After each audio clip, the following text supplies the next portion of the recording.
So what's up mga ka-iFix? So ito muli ako, iFix Electronics, magbabahagi ng konting kalaman po para po sa iba.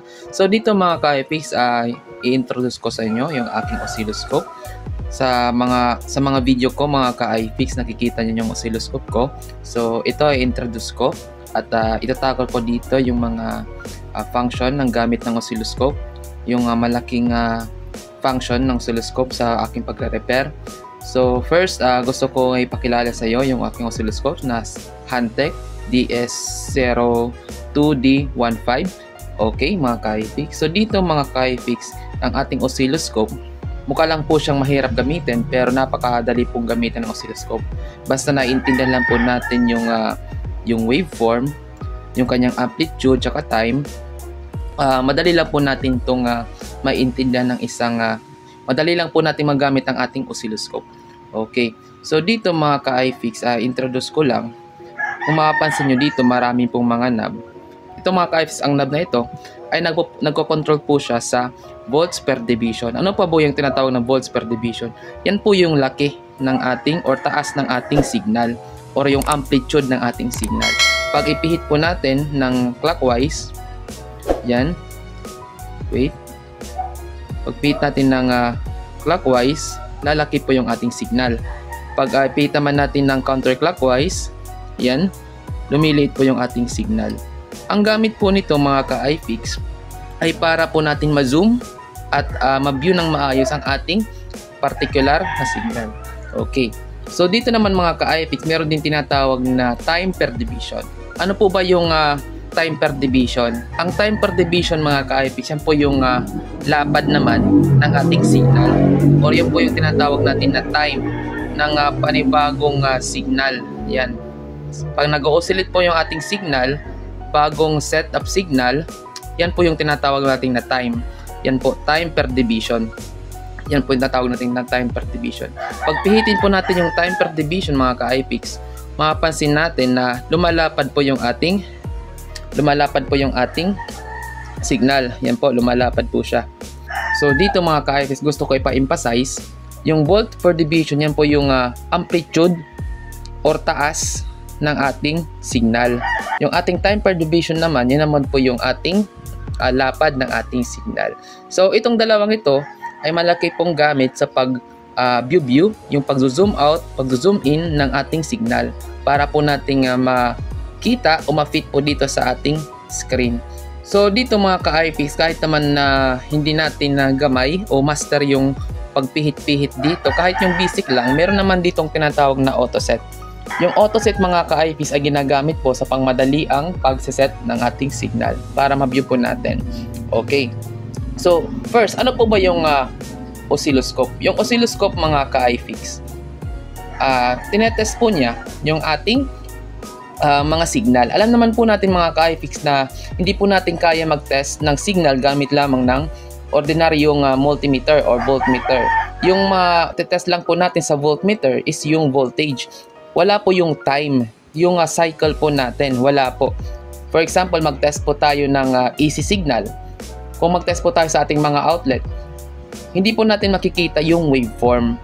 Yung makikita lang po natin yung total voltage ng ating mga outlet.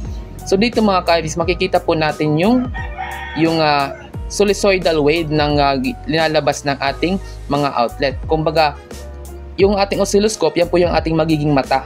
Dahil na sa ating pagka-troubleshoot, lalong-lalo na po sa mga digital circuitry na gumagamit ng mga signals, communication. So, gamit na gamit po yung ating oscilloscope. So, dito ang tatandaan lang po natin mga ka-iFix, yung amplitude. Okay, yung amplitude at saka time. Time ng ating signal. Okay, yung amplitude, ayan po yung sisilbi nating voltage. Okay, voltage ng ating signal. Okay, yung ating naman time, ito po yung ating time. Ito po yung lapad ng ating signal. Okay, ano may tinatawag na per division? Okay. Dito sa ating volts per division mga ka-iFix, yung volts per division, makikita po natin dito, 1 volts per division. Every linya po, every square, every linya po dyan, it represent 1 volt. For example, dito, 1, ayusin lang po natin, 80 position lang po natin, maayos. For example, yan. Dito mga ka-FX, in every line po, it represent 1 volt. 1 volt, 1 volt, 1 volt, 1 volt, 1 volt, 1 volt. Ay, bilangin po natin. 1, 2, 3, 4, 5, 6. It equivalent to 6 volts. Okay. Dito yung ating amplitude. 6 volt yung ating amplitude or voltage po dyan. Dito naman sa ating time, sa time per division mga ka-IFIX, meron po tayo ditong 500 microseconds. Every division po, 1, 2, 3, 4, 5 is 500 microsecond po yung kanyang pagitan. Dito po, 500 microsecond po yung kanyang pagitan. So, dito mga ka-IFIX, kahit dito lang as a technician's perspective, kahit ito lang po yung ating alam, yung basic function ng signal, yung basic structure ng signal, okay, yung pagpihit-pihit po dito sa ating mga knob, yan. So sa positioning naman, ma-adjust po natin yung position ng ating signal, okay, sa vertical position. Dito naman sa ating horizontal position, ma-move naman natin ng horizontally yung ating signal. Dito mga ka-IFIX, gamit na gamit po ito sa pag-view uli ng signal. For example, meron tayong tinitingnan dito sa dulo, pwede natin ma-view yan. Okay, ganyan lang, pinipihit lang po natin. Meron naman yung palatandaan mga IFIX, meron naman yung arrow, yan po yung ating pinaka-center line.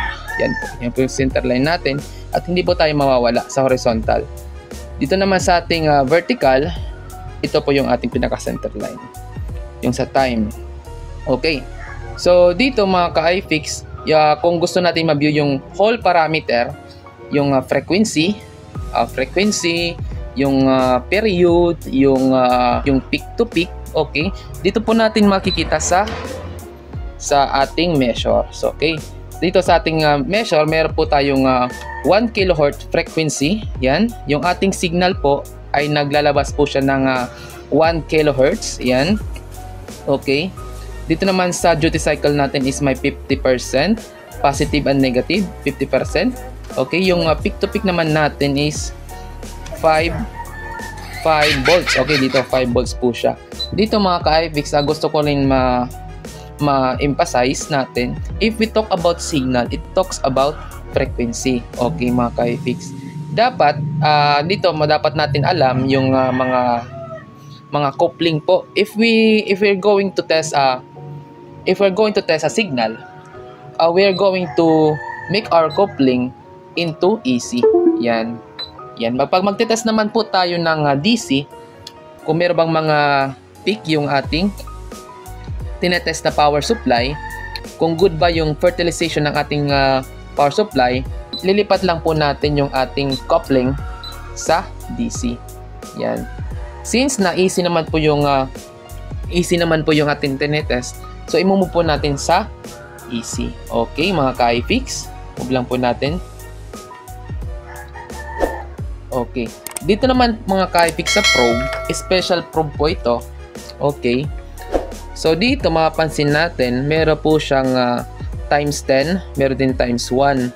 Dito mga ka-IFIX, ano ibig sabihin nito? Pag i-move po natin dito yung times 10, pag magte-test po tayo ng high voltage like 220 volts, para hindi po masira ang ating oscilloscope, okay, kaya niyang pababain yung ating input voltage na 220 times 10 na mas mababa. Okay, kung magte-test din tayo ng mga higher frequency, so i-move din natin to sa times 10. So dito rin mga ka-IFIX, okay, dito sa probe, kung times 10 dito, pwede natin tong ma-set dito na times 10, okay, times 10. Kung times 1 naman yung ating ginagamit, pwede natin dito ma-test yung times 1, okay.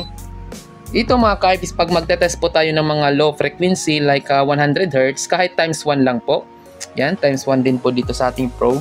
Kung matataas na mga nasa megahertz na, i-times 10 lang po natin, yan, times 10, yan, para ma-test po natin ng maayos. Okay, so dito mga ka-IFIX, mapapansin nyo, meron po siyang ditong channel 1 saka channel 2. So itong channel 2 na to mga ka-IFIX, parang dual function po ito. Ang gamit naman nito mga ka-IFIX, para po pwede natin makapag-compare yung dalawang signal, yung input tsaka output.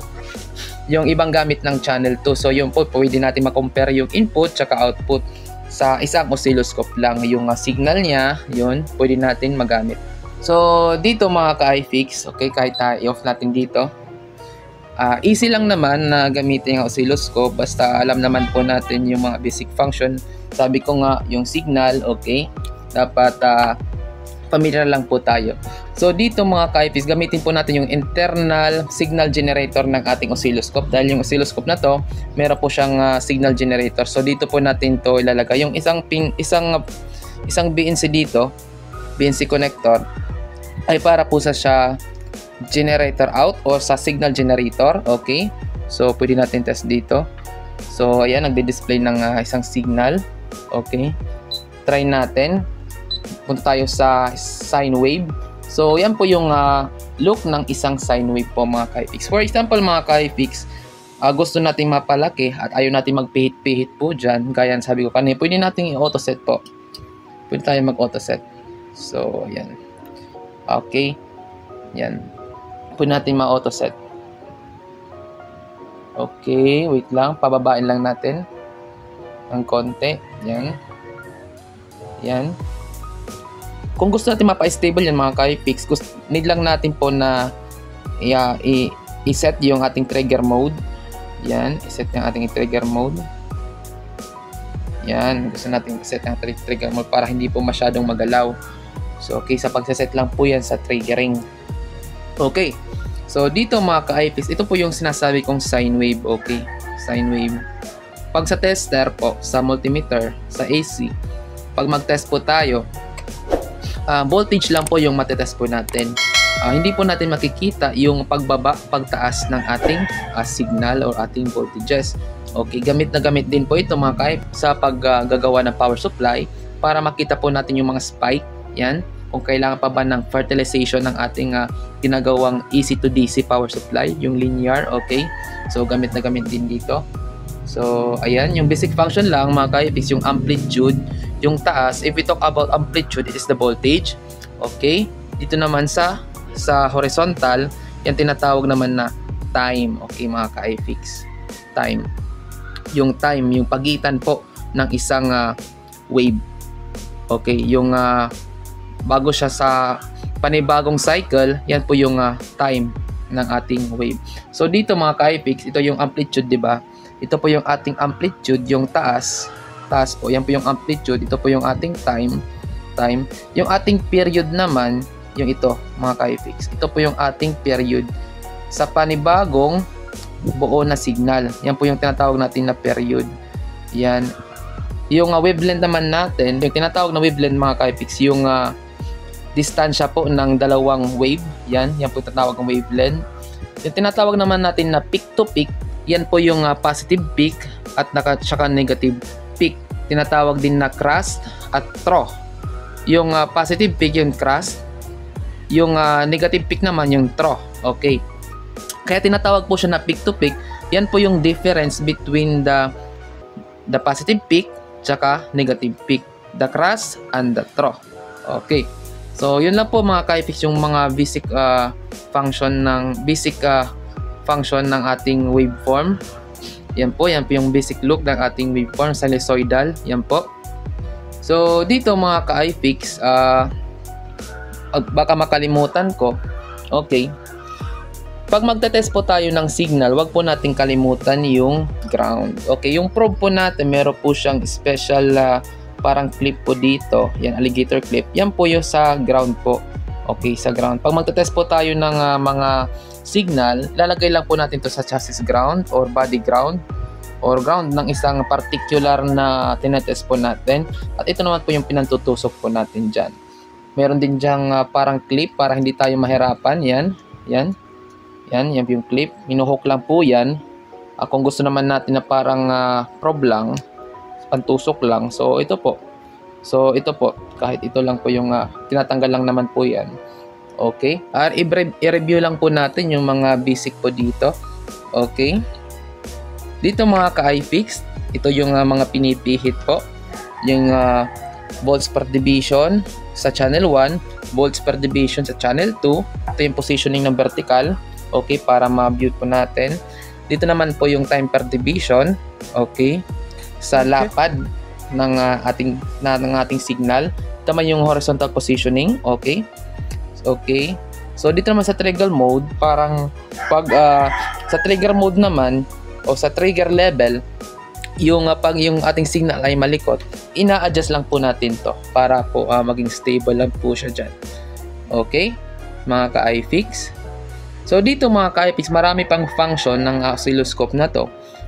Pero yun lang po yung gusto kong ma-emphasize sa inyo, yung basic na paggamit ng oscilloscope. Kahit yun lang po yung alam po natin, matututo po tayo na gumamit ng oscilloscope.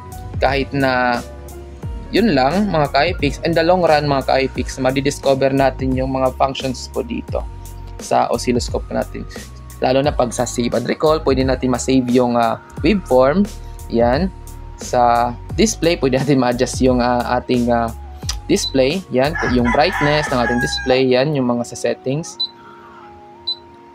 Kahit ganun pa man mga ka-iFix, kahit ganun lang yung ating na-discuss ngayon, ay sana'y makatulong ito sa mga baguhan na nagsisimula pa lang.